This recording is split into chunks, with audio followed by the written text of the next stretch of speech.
Tacuara Mansión, de Horacio Quiroga. Tacuara Mansión. Horacio Quiroga. Cuento. Frente al rancho de Don Juan Brown, en Misiones, se levanta un árbol de gran diámetro y ramas retorcidas, que presta a aquel frondosísimo amparo.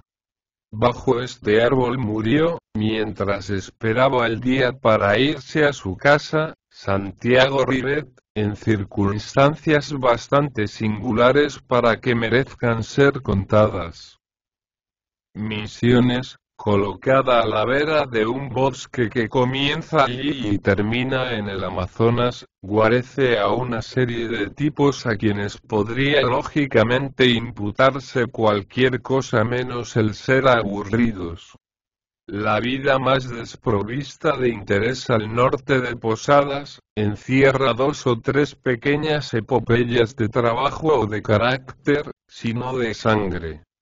Pues bien se comprende que no son tímidos gatitos de civilización los tipos que del primer chapuzón o en el reflujo final de sus vidas han ido a encallar allá, sin alcanzar los contornos pintorescos de un Jopedro, por ser otros los tiempos y otro el carácter del personaje. Don Juan Brown merece mención especial entre los tipos de aquel ambiente.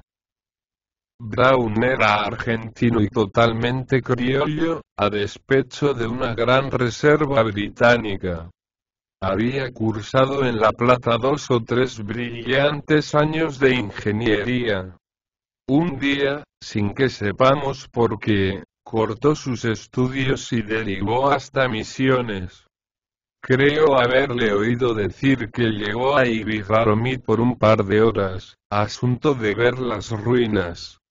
Mandó más tarde buscar sus valijas a Posadas para quedarse 2 días más, y allí lo encontré yo 15 años después, sin que en todo ese tiempo hubiera abandonado una sola hora el lugar.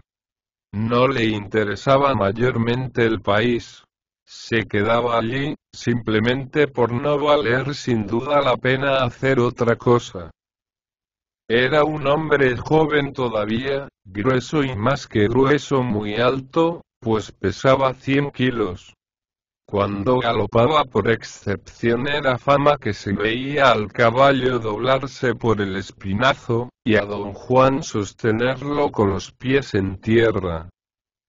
En relación con su grave empaque, don Juan era poco amigo de palabras. Su rostro ancho y rapado bajo un largo pelo hacia atrás, recordaba bastante al de un tribuno del 93. Respiraba con cierta dificultad, a causa de su corpulencia. Cenaba siempre a las 4 de la tarde, y al anochecer llegaba infaliblemente al bar, fuere el tiempo que hubiere, al paso de su heroico caballito, para retirarse también infaliblemente el último de todos. Se le llamaba don Juan a secas, e inspiraba tanto respeto su volumen como su carácter. He aquí 2 muestras de ese raro carácter. Cierta noche, jugando al truco con el juez de paz de entonces, el juez se vio en mal trance e intentó una trampa. Don Juan miró a su adversario sin decir palabra, y prosiguió jugando. Alentado el mestizo, y como la suerte continuara favoreciendo a don Juan, tentó una nueva trampa. Juan Brown echó una ojeada a las cartas, dijo tranquilo al juez. «Hiciste trampa de nuevo. Da las cartas otra vez». Disculpas efusivas del mestizo, y nueva reincidencia. Con igual calma, don Juan le advirtió. «Has vuelto a hacer trampa. Da las cartas de nuevo». Cierta noche, durante una partida de ajedrez, se le cayó a don Juan el revólver, y el tiro partió. Brown recogió su revólver sin decir una palabra y prosiguió jugando, ante los bulliciosos comentarios de los contertulios, cada uno de los cuales, por lo menos, creía haber recibido la bala. Solo al final se supo que quien la había recibido en una pierna, era el mismo don Juan. Brown vivía solo en Tacuara Mansión, así llamada porque estaba en verdad construida de caña tacuara, y por otro malicioso motivo. Servíale de cocinero un húngaro de mirada muy dura y abierta, y que parecía echar las palabras en explosiones a través de los dientes. Veneraba a don Juan, el cual, por su parte, apenas le dirigía la palabra. Final de este carácter. Muchos años después, cuando en Ibizaromi hubo un piano, se supo recién entonces que don Juan era un eximio ejecutante. Lo más particular de don Juan Brown, sin embargo, eran las relaciones que cultivaba con Monsieur Rivet, llamado oficialmente Santiago Guido Luciano María Rivet. Era este un perfecto ex-hombre, arrojado hasta Ibizaromi por la última oleada de su vida. Llegado al país 20 años atrás, y con muy brillante actuación luego en la dirección técnica de una destilería de Tucumán, redujo poco a poco el límite de sus actividades intelectuales, hasta encallar por fin en Ibizaromi, en carácter de despojo humano. Nada sabemos de su llegada allá. Un crepúsculo, sentados a las puertas del bar, lo vimos desembocar del monte de las ruinas en compañía de Luiser, un mecánico manco, tan pobre como alegre, y que decía siempre no faltarle nada a pesar de que le faltaba un brazo. En esos momentos el optimista sujeto se ocupaba de la destilación de hojas de naranjo, en el alambique más original que darse pueda. Ya volveremos sobre esta fase suya. Pero en aquellos instantes de fiebre destilatoria la llegada de un químico industrial de la talla de Rivet fue un latigazo de excitación para las fantasías del pobre manco. Él nos informó de la personalidad de Monsieur Rivet, presentándolo un sábado de noche en el bar, que desde entonces honró con su presencia. Monsieur Rivet era un hombrecillo diminuto, muy flaco, y que los domingos se peinaba el cabello en 2 grasientas ondas a ambos lados de la frente. Entre sus barbas siempre sin afeitar pero nunca largas, tendíanse constantemente adelante sus labios en un profundo desprecio por todos, y en particular por los doctores de Ibizaromi. El más discreto ensayo de sapecadoras y secadoras de hierba mate que se comentaba en el bar, apenas arrancaba al químico otra cosa que salivazos de desprecio, y frases entrecortadas. TZSHI. Doctorcito si no saben nada y TZSHI. Porquería y. Desde todos o casi todos los puntos de vista, nuestro hombre era el polo opuesto del impasible Juan Brown. Y nada decimos de la corpulencia de ambos, por cuanto nunca llegó a verse en boliche alguno del Alto Paraná, ser de hombros más angostos y flacura más raquítica que la de Monsieur Rivet. Aunque esto solo llegamos a apreciarlo en forma la noche del domingo en que el químico hizo su entrada en el bar vestido con un flamante trajecito negro de adolescente, aún angosto de espalda y piernas para él mismo. Pero Rivet parecía orgulloso de él, y solo se lo ponía los sábados y domingos de noche. El bar de que hemos hecho referencia era un pequeño hotel para refrigerio de los turistas que llegaban en invierno hasta Ibiraromí a visitar las famosas ruinas jesuíticas, y que después de almorzar proseguían viaje hasta el Iguazú, o regresaban a Posadas. En el resto de las horas, el bar nos pertenecía. Servía de infalible punto de reunión a los pobladores con alguna cultura de Ibiraromí. 17 en total. Y era una de las mayores curiosidades en aquella amalgama de fronterizos del bosque, el que los 17 jugaran al ajedrez, y bien. De modo que la tertulia desarrollábase a veces en silencio entre espaldas dobladas sobre 5 o 6 tableros, entre sujetos la mitad de los cuales no podían concluir de firmar sin secarse 2 o 3 veces la mano.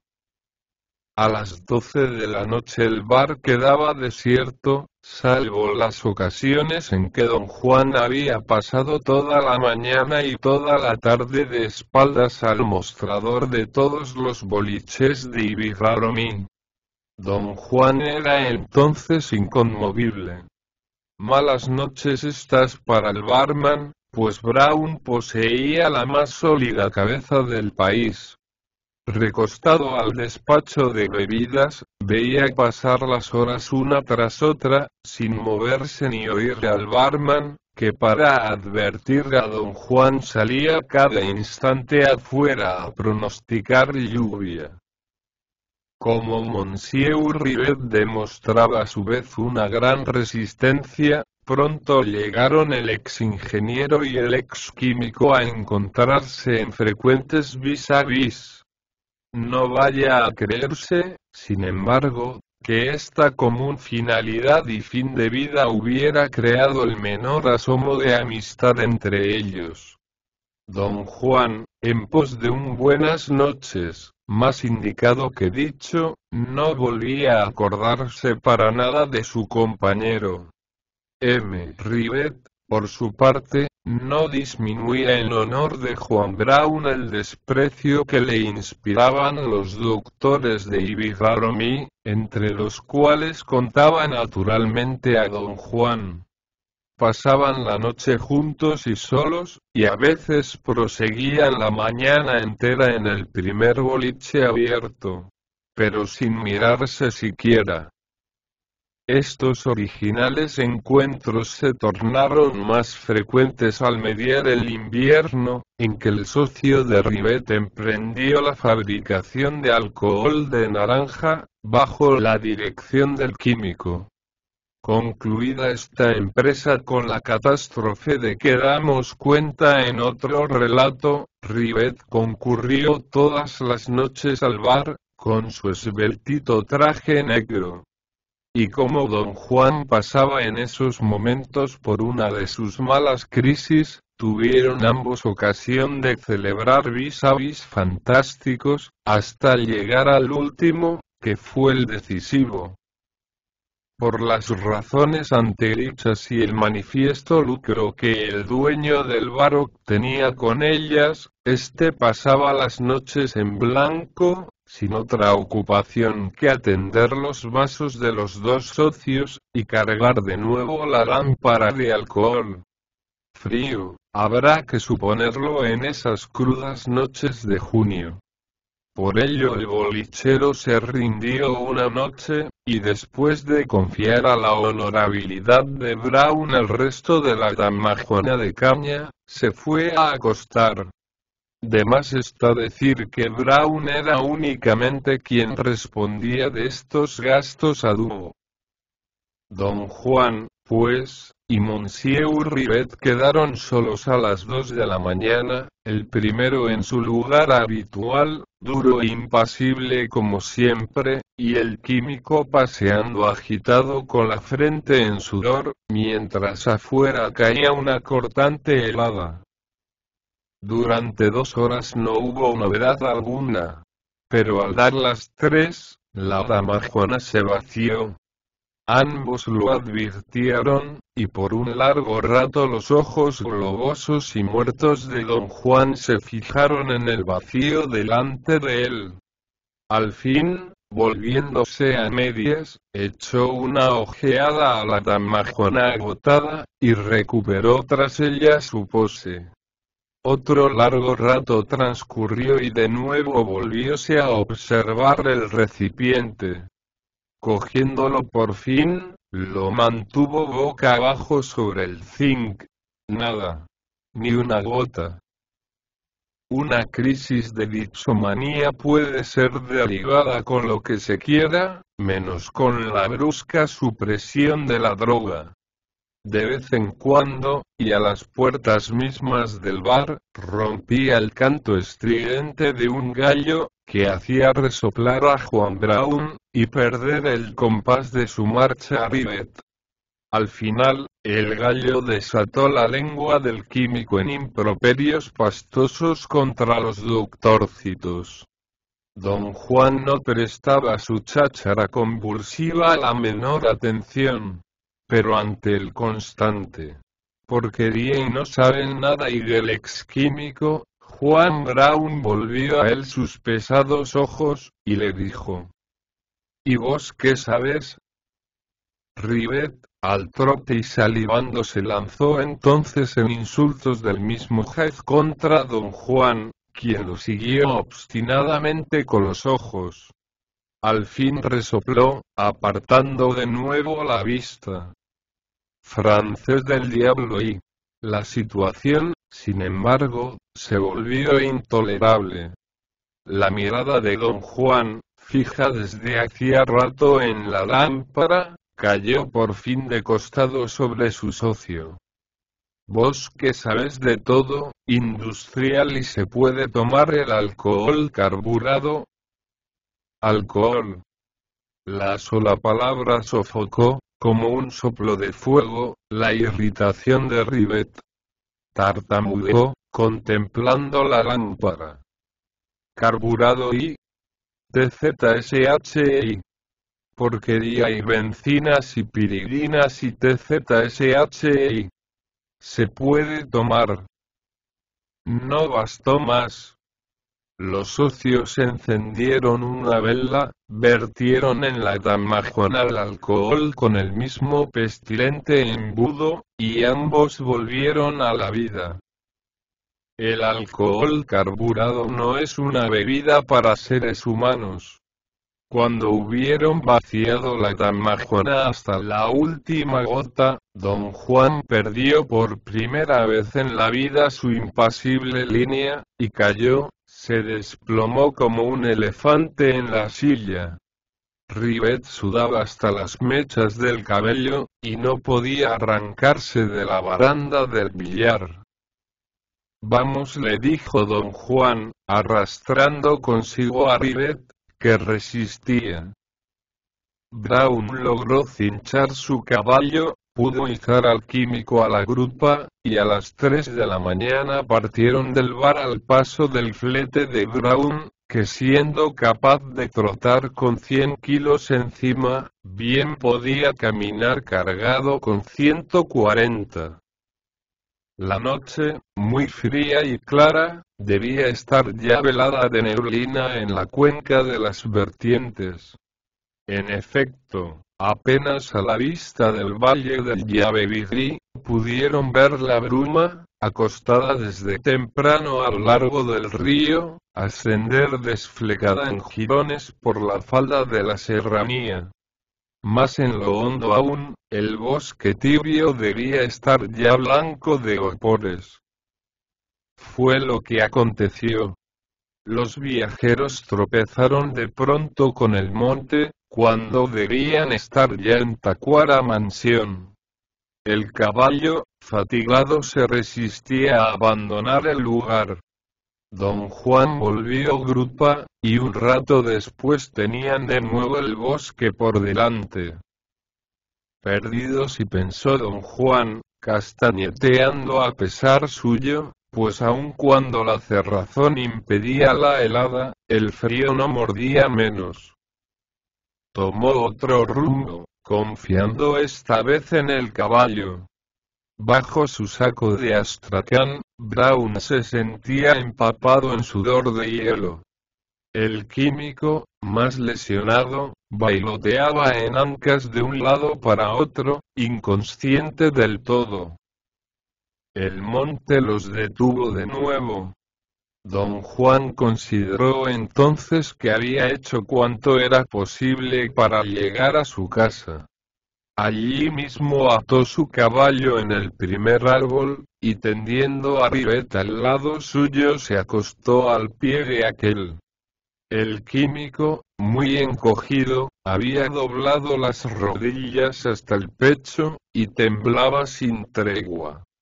No ocupaba más espacio que una criatura, y eso, flaca.